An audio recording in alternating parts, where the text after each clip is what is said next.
So I get a lot of questions from guys asking me, hey, I'm lost in life. I can't get motivated. How do I figure out my purpose in my life? And they don't usually ask that question, how do I find out my purpose? But that's kind of the question they're trying to ask. And I was watching a podcast by Patrick Bet-David, and he was saying that we need to start asking better questions. And asking yourself, what is my purpose in life, is not a good question to ask. People don't have purposes in life. We have goals, passions, targets we need to hit, especially as men. Like over the span of our life, we have different goals. You know, the goals you have when you're 20 are not the same as the goals you're gonna have when you're 40. And what the question needs to be is, who do I want to be when I'm 30? Who do I want to be when I'm 40?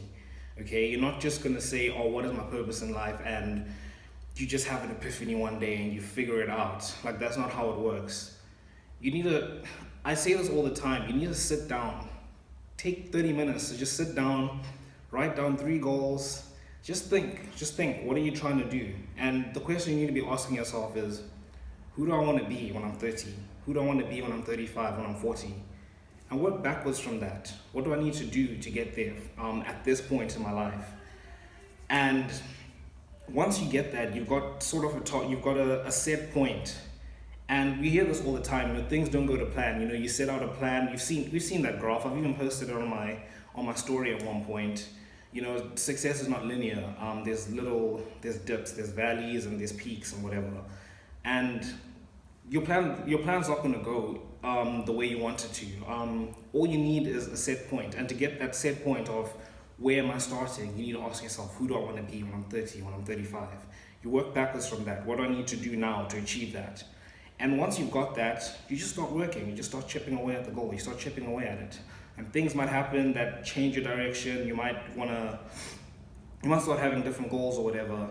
But at least you've built up that foundation. You know what you're doing. You have kind of an idea of who you want to be. Now that changes over time. You're not going to have the same idea at 20 as you are when you're like 25 or something. But it's just working towards something. And then as you go along the journey, you're changing. You know, you're adapting, you're tweaking, you're doing whatever. And that's how you figure it out as you go along. And having that is a very solid point to build. Like, people ask me, like, how do I get motivated? I can't get motivated for anything. How do I get out of my rut, etc. Just start with that. Who do I want to be when I'm 30, when I'm 35? And you work backwards from that. I don't know if you've seen the quote. It's like, who's my hero? Oh, my hero is me 10 years from now. And who's my hero going to be 10 years from now? It's me 10 years later. And that's the best way to keep going and get motivation, you know, because you need to do certain things to get to where you want to be in the future. And when you have something you're aiming towards, it's a lot easier to figure out what you're doing. You know, you get your identity. You're like, okay, this is who I want to be when I'm 35, and now I need to do this now to get there. And from that, you've got your blueprint. You know exactly what you're working towards. And yeah, that's all I've got to answer that question. You know, sit down, spend 15 to 30 minutes just thinking, who do I want to be when I'm 30? And then work backwards from that. Yeah, that's the video. Let me know in the comments or on my Instagram anything you guys want me to answer, because what I'm doing with this YouTube is I'm basically using it to answer any questions that you guys have.